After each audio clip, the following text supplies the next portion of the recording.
A couple other things that take place during the day that are very critical to us, and we'll talk now a little bit about that. Replenishment. Replenishment is as simple as moving product from one location to another, generally from a reserve location to a case, or a case location to a shelf pick location, so that it's available and ready for us to pick.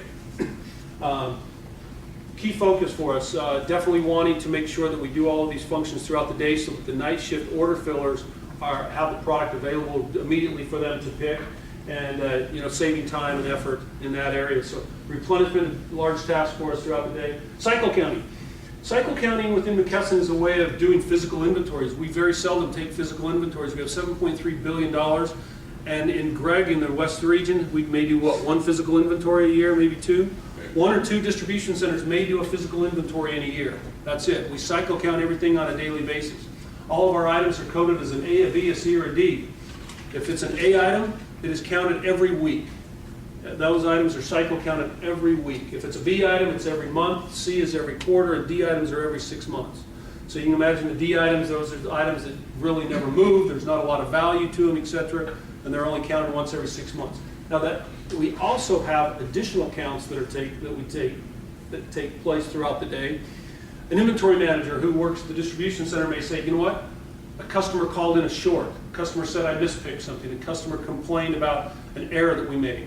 Immediately, all of the items around that item and any of them that are around that location are then also cycle counted.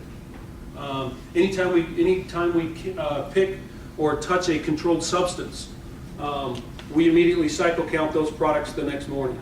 So throughout the night, if we're picking controlled substances in our cage and vault area, which are all DEA controlled, we immediately count those items the next morning to make sure that all products are there. Anytime we have accounts payable discrepancies, anytime where we say we only received 36, but the vendor has billed us for 48 or 24, and there's any sort of discrepancy there, those items are again then counted. So we use cycle counting as really our process to do our physical inventory. And through that process, we maintain a 99.6% inventory accuracy level throughout our distribution center. So that's part of cycle counting. Inventory control, we'll talk more about double check, but within the distribution center there is an inventory manager and an inventory clerk or two. They do not do ordering. They are not responsible for purchasing product. They are responsible really for managing the inventory once it's within the four walls of the distribution center. Regulatory, I mentioned